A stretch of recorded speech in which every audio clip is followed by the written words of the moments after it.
তো আজকে দেখো ক্লাস 7 তুলসী প্রকাশনীর যে ইংলিশ বইটা রয়েছে ডাফ অ্যান্ড ডার্টের এর 7 পেজের যে এক্সারসাইজগুলো রয়েছে সেগুলো নিয়ে আজকে আলোচনা হবে। তো যে থেকে হবে, দেখো underline the adverbs in the following sentence, অর্থাৎ এখানে অ্যাডভার্বগুলোকে আন্ডারলাইন করতে বলা আছে। She never has come to my house, তো নেভারটা এখানে হবে অ্যাডভার্ব। 2 নম্বর দেখো the old man is walking slowly, অর্থাৎ বৃদ্ধ লোকটা আস্তে আস্তে হাঁটছে, তাহলে স্লোলিটা হয়ে যাবে এখানে অ্যাডভার্ব।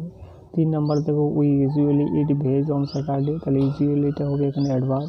4 নম্বর দেখো she is quite tall for her age, তাহলে কোয়াইটটা হবে এখানে অ্যাডভার্ব। 5 নম্বর দেখো সাডেনলি, হঠাৎ করে দ্য কার স্টপ, সাডেনলি হঠাৎ করে কী হলো, গাড়িটা থেমে গিয়েছিল, তাহলে সাডেনলি এটা হয়ে যাবে অ্যাডভার্ব। 6 নম্বর দেখো I could not find my Aadhaar card anyway, তো এনিওয়ে এখানে অ্যাডভার্ব অফ প্লেস হয়ে যাবে।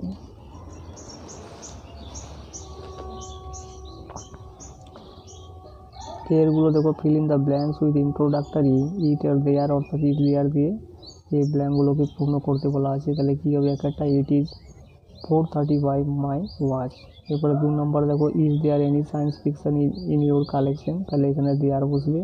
3 নম্বর দেখো there are 64 student in our class, অর্থাৎ আমাদের ক্লাসে আমাদের শ্রেণীতেই 64 অর্থাৎ 64 জন ছাত্রছাত্রী রয়েছে। এরপরে 4 নম্বর দেখো it is very old today, তাহলে এখানে ইট বসবে। 5 নম্বর দেখো it has been raining since yesterday, অর্থাৎ কি বৃষ্টি পড়ছে গতকাল থেকে। এরপরে দেখো ফর অ্যাডভান্স লার্নার, তো ডু এর ডিরেক্টেডগুলো দেখো দ্য বয় ওয়াজ টু, এখানে কি করতে বলো, add prefix to fill in the blanks, prefix মানে আগে কিছু বসাতে বলা আছে। তাহলে boy was too impatient to listen to me, এখানে কি বলছে, ইমপ্যাশেন্ট। তো এটাকে দেখো, এটাকে ফর্ম এ কোয়েশ্চেন, এটাকে একটা কোয়েশ্চেন করতে বলা আছে। তাহলে কী হবে, হোয়ার ডু ইউ লিভ, তুমি কোথায় বাস করো। 3 নম্বর দেখো রাইট অ্যান এক্সক্লামেটরি সেন্টেন্স, অর্থাৎ কি একটা বিস্ময়সূচক একটা বাক্য এখানে লিখতে বলে, hurray we have won the match. এরপরে 4 নম্বর দেখো make abstract noun from the following words, অর্থাৎ কি এখানে অ্যাবস্ট্রাক্ট নাউনগুলো এখানে লিখতে বলা আছে। ওয়াইজটা হয়ে যাবে উইজডম, হ্যাপিটা হয়ে যাবে হ্যাপিনেস।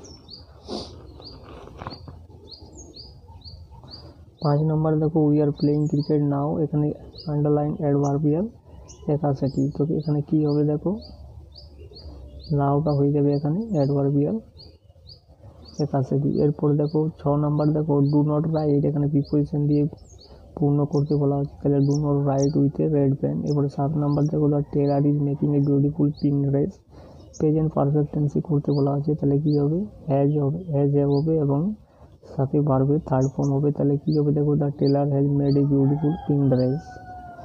8 নম্বর দেখো his shirt is whiter than mine, এখানে দেওয়া রয়েছে, তাহলে এটা হবে কম্পারেটিভ ডিগ্রি, তাহলে এটা হয়ে যাবে হোয়াইটার দ্যান মাইন। 9 নম্বরে দেখো choose the correct verb form, অর্থাৎ সঠিক ভার্ব ফর্মটা এখানে বসাতে বলা আছে। দ্য ট্রেন হ্যাজ, এখানে সিঙ্গুলার রয়েছে, তাহলে এটা এখানে হ্যাজ বসবে, হ্যাজ জাস্ট অ্যারাইভড, হ্যাজের পরে সবসময় V3 হয়, তাহলে কি বসবে, অ্যারাইভ দ্য স্টেশন। এরপরে 10 নম্বর দেখো উই শুড ব্রাশ আওয়ার, এখানে আওয়ার লেখা আছে দেখো, তো টিথ হবে অর্থাৎ দাঁতগুলো টুয়াইস এ ডে। 11 নম্বর দেখো he wants to sell his old horse, এটা জেন্ডার চেঞ্জ করতে বলা আছে, তাহলে she wants to sell her old, এখানে সি বসবে, she wants to sell her old mare. হিটা হয়ে গেল সি এবং হর্সটা হয়ে যাবে মেয়ার। এরপরে দেখো fill it with adverb, adverb দিয়ে এটাকে পূর্ণ করতে বলা আছে। তাহলে কী হবে, I always wash my hands before eating, অর্থাৎ খাওয়ার আগে আমি সর্বদাই কী করি, হাতগুলো ধুয়ে নিই। এরপরে 13 নম্বর দেখো give the plural form of knife, অর্থাৎ নাইফের বহুবচন হয়ে যাবে নাইফ। 14 নম্বর দেখো make sentence with the following pair of হোমোনিমস, অর্থাৎ এই হোমোনিমগুলোর একটা সেন্টেন্স লিখতে বলা হচ্ছে। তাহলে টেলটা কী হবে দেখো হি পুল দ্য ক্যাটস টেল, অর্থাৎ সে টেনেছিল বিড়ালের লেজটা। এবার টেল মানে এটা হবে গল্প, যেটা কি হবে grandmother told me a tale yesterday.